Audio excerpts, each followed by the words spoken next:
what kind of allowed you guys to turn it around and come back there in the second? Proud of our guys. The resiliency did not look good first quarter, but nobody was hanging their head at the timeouts. We called 2 early timeouts. We refocused, but I give our guys a ton of credit. I would say this is a resilient win to fight back from being down 18, not being able to shoot the ball well. Again, they were making shots. We were not. I thought we got some good looks. They were making some contested threes, but we believe over time, our system and our style will win out. And it turned for us. The ball started going to the hoop. The ball movement was there. Third quarter was huge for us. We got hot there.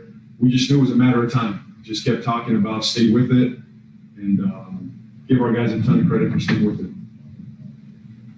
Rick Bonnell. Hey, JB, you used the LaMelo, Rozier, Graham combination more than you have in the past. How did you think that went in both halves? Rick, I'll watch it and go through it. And, my gut reaction is I liked it. I mean, the ball was moving. I know we were finding some good looks there. Those 3 guys can all shoot the ball, play make. I keep saying that, but we have to rebound and we have to defend with that group. And they did that. If we can get stops with that group, get out, run, play with pace, play first side, second side, that's pretty tough to defend. So I like it. I think all 3 guys were very important in this win tonight. The more I can have them on the floor together at times, and it makes sense, the better for us. What is distinctive about the way that group, what I'm saying is when you go in that direction, how does that influence another team's problems? One thing it forces their hand. They got to figure out where, how they're going to match up. I don't want to speak for New Orleans. That's something you could ask them. I think we can get teams on their heels with that lineup. The amount of ball movement, playmaking, shooting, multiple guys handling is important for us. So we're trying to create mismatches and drive it and kick it, and that's what that group did. We were driving to the team and we drove and kicked it. Sam Perley. Hey, JP, congrats on the win. Looking back on the 4-game road trip as a whole, I know you got off to a rough start in Philadelphia with those 2 games, but the way the team responded in Atlanta, getting that big lead and then finishing the game and then coming back from being down big today, what does it say about the mental makeup of this young group already at this point in the season?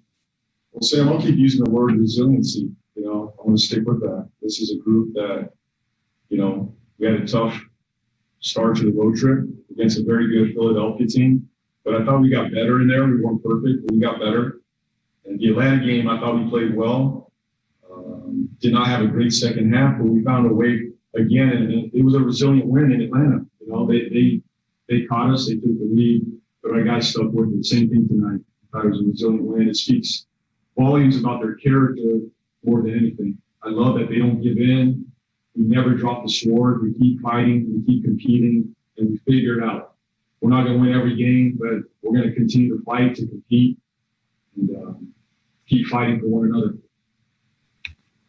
Rod Boone.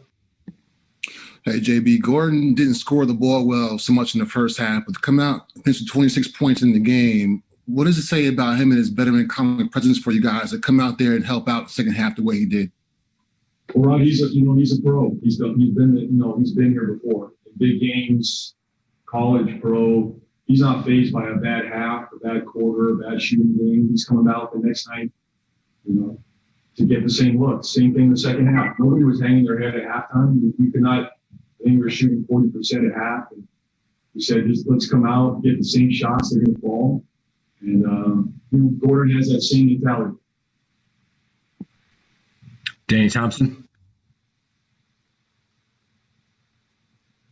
Coach Jane Thompson with a 3-point conversion. New Orleans was known all season for their offensive rebounding, and you guys had 16 offensive rebounds tonight with LaMelo pitching in 4. We all know about LaMelo's playmaking ability, but with the 4 offensive rebounds and what he's been doing on the glass, how good is it to have a guard that can lead the break, rebound, and do all of those things that, maybe some kind of shorter guards can't do? He's got a knack for going to get rebounds. He just has a knack. You can't teach it. He just has it on both ends of the floor. He can defensive rebound. He got a few even digging out, a few rebounds with Zion and Steven Adams. He's got a knack offensively as well. It's a blessing and it's a curse for me. At times he goes too much and I got to, reel him back in to get back in transition defense. But he's a playmaker. He goes and he makes plays. He's got a knack for it. He did it tonight. But back to your original thought, I thought the game came down to rebounding tonight. We won the board 46-36. We out-rebounded them, 17-10 on offensive rebounds. I think that was a big factor in the win. Richard Walker. Coach, Richard Walker with CarolinaSportsHub.com. You alluded to it earlier. With all the pressure and build-up of the game for LaMelo, kind of talk about his performance because he seemed to play real free and easy. He was free and easy out there. I mean, it's kind of what we expect now. It's like he's done this before. He's been here before. He was not fazed by the moment.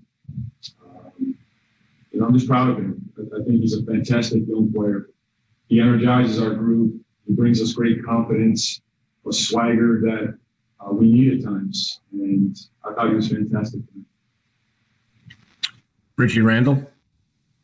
Hey, JB, this is Richie of BuzzBeat. Kind of going off of Rod's question here. Hayward had some great plays late in the game, but what are you seeing from him as a leader, as a communicator to these players as you guys are making that comeback?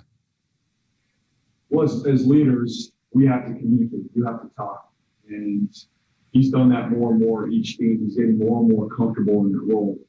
And I think even in these huddles and timeouts, they're leading a lot of these timeouts, Richie. I mean, they're taking these timeouts and Biz is talking, Miles is talking, Tave's talking, Terry, and Gordon's been a main voice in there. Stay the course. This is going to turn. Everybody positive, moving in the right direction. And Gordon, he has that credibility. He's been here. He's done it before. And it gives us a calming force and presence that we may not have had in the past. So there was no panic. Even in that fourth quarter, as that game got tight, there was no panic. We've been here. And a lot of it has to do with Gordon's leadership. We'll close out with Steve Goldberg. Hey, Coach, congratulations. I think history was made tonight. I've never seen a jump with 3 balls before in it. And but my question is, I'd like you to get your comments on Bismack and how he's improved both defensively and offensively within the scheme of things this year. Well, we asked a lot of his this season. Obviously this isn't the role we anticipated with his, but he's embraced it. He's grown in it. And, tonight to step up and make 2 huge free throws for us. But more than anything, he's a presence on the interior. He affects shots and rebounds. He gives us a physicality that is hard to find. So you got to just give him a ton of credit. On the offensive end, he's gotten better. He makes plays in the pocket. He's kicking it and swinging it, tipping balls out. It's not perfect every night, but Vince has grown as a player. There's no doubt in our 2+ years together, he's grown as far as making plays for others and just his overall presence as a leader for us has